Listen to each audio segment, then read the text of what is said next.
এবার ঈদুল আজহায় সিলেটে প্রায় ৮০,০০০ পশু কোরবানি হয়েছে। এসব কোরবানির সিংহভাগ চামড়া সংগ্রহ করেছে বিভিন্ন কওমি ও হাফিজিয়া মাদ্রাসা।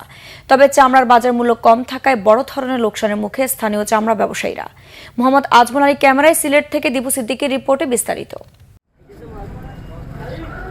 ঢাকার ট্যানারি মালিকদের কাছে সিলেটের চামড়া ব্যবসায়ীদের কয়েক কোটি টাকা বকেয়া পড়ে রয়েছে। এবছর বকেয়ার মাত্র ১০% পরিশোধ করেছেন ট্যানারি মালিকরা।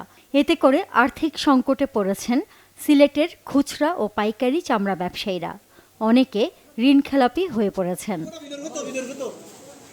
ফলে এবছর চামড়া সংগ্রহও কমে গেছে।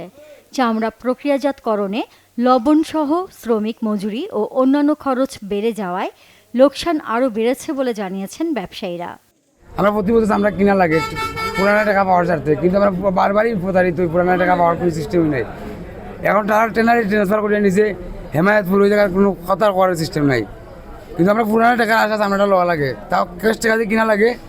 লেবার করছো, লবণ করছো, এটা প্রতিদিন আমরা নিজের পকেট থেকে বহন করিয়া পকেট টাকাটা আদারের চেষ্টা করি, কিন্তু এটা আদারের চেষ্টা করা যায় না। চামড়ার ব্যবসা করতে হইলে ভাই আমরা লোন তোলা লাগে। অনেক ব্যাংক আমরা লোন করছি, করলে আমরা এই ব্যবসা দিয়ে লোন দিতাম পাই না। আমরা মামলা টামলা দিয়া হয়রানি করতেছে সরকারে।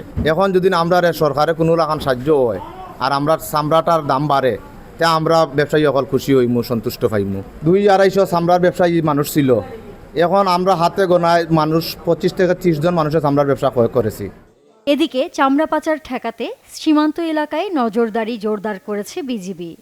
আমাদের যে কোরবানি ঈদের পরে একটা চামড়া পাচারের একটা সম্ভাবনা থাকে, আপনারা জানেন, সেইটাকে মাথায় রেখে আমরা আমাদের পেট্রোল সীমান্তে জোরদার করেছি। আমাদের জানা মতে এই পর্যন্ত কোনো চামড়া পার্শ্ববর্তী দেশে যায়নি। চলতি বছর আমরা আমাদের পেট্রোল কন্টিনিউ করব, যাতে কোনোভাবেই চামড়া পার্শ্ববর্তী দেশে না যেতে পারে। চামড়া ব্যবসার সংকট মোকাবেলায় জরুরি ভিত্তিতে উদ্যোগ নেওয়ার দাবি জানিয়েছেন সংশ্লিষ্টরা। Bangla vision news desk.